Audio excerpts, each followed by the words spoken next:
మెదక్ జిల్లా వెల్దుర్తి మండలం కేంద్రంలో ఆటో కార్మికులు నిరసన కార్యక్రమం చేపట్టారు.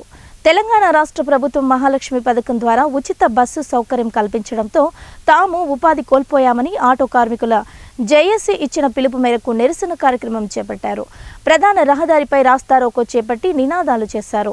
తెలంగాణ ప్రభుత్వం వెంటనే ఎన్నికలకు ముందు ఇచ్చిన హామీ మేరకు ఆటో కార్మికులకు నెలకు 15,000 రూపాయల జీవన భృతికి చెల్లించాలని, నూతనంగా తీసుకొచ్చిన ఆర్డీఏ చట్టం రద్దు చేయాలని, ఆటో రవాణా రంగ కార్మికులకు సంక్షేమ బోర్డు ఏర్పాటు చేయాలని, థర్డ్ పార్టీ ఇన్సూరెన్స్ ప్రభుత్వమే చెల్లించాలని, యాక్సిడెంట్ బీమా 10 లక్షలకు పెంచి సాధారణ మరణాలకు వర్తింపచేయాలని, 50 సంవత్సరాలు నిండిన ఆటో డ్రైవర్లకు వృద్ధాప్య పెన్షన్ మంజూరు చేయాలని, ప్రైవేట్ ఫైనాన్సర్ల దోపిడీని అరికట్టాలని వారు డిమాండ్ చేశారు.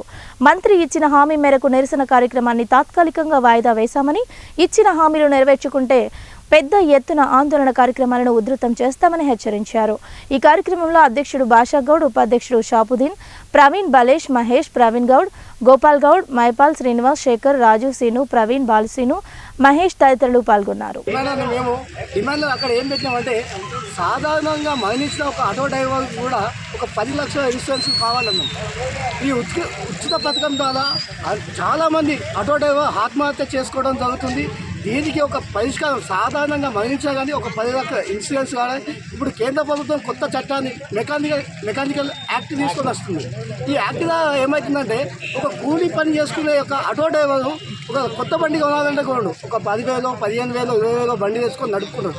ఈ యాక్ట్ ద్వారా 15 మోడల్ బండ్లు మొత్తం స్క్రాప్కి వెళ్ళిపోతున్నాయి. దీనివల్ల ఏమవుతుంది, ఇంకా చాలామంది ఆటో డ్రైవర్లు ఇంకా ఆత్మహత్యలకు పాల్పడి మరణించడం జరుగుతుంది.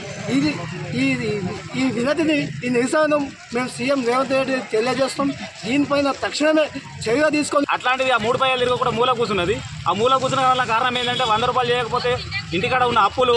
ఈరోజు నా పరిస్థితి చెప్పుకుంటాము, మా ఆటో డ్రైవర్లు అందరూ అదే పరిస్థితి, నా పరిస్థితి, అందరి పరిస్థితి అదే. ఏంటంటే ఫైనాన్సులు వెళ్ళాక భార్య మెడల మీదకి వెళ్ళి పుస్తలు తాడలు అమ్ముకోవాల్సిన పరిస్థితులు వచ్చింది. ఈ రీసెంట్గా మొన్న శివంపేటలో ఆటో డ్రైవర్ ఆత్మహత్య చేసుకోవడం ఇలా జరిగింది. ఆ రకంగానే గొల్లపల్లిలో గౌడ్స్ ఆయనకి ఇట్లా అప్పుల బాధతోటి ఉరేసుకొని చచ్చిపోయిండు. ఈ 20 రోజుల వ్యవధిలోనే ఇట్లా ఎన్ని శవాలకు కారకుడు అవుతాడు సీఎం. ఇట్లా ఉచిత బస్సు పెట్టి ఎంతమంది డ్రైవర్లను చంపాలనుకుంటున్నాడు ఆయన. ఈ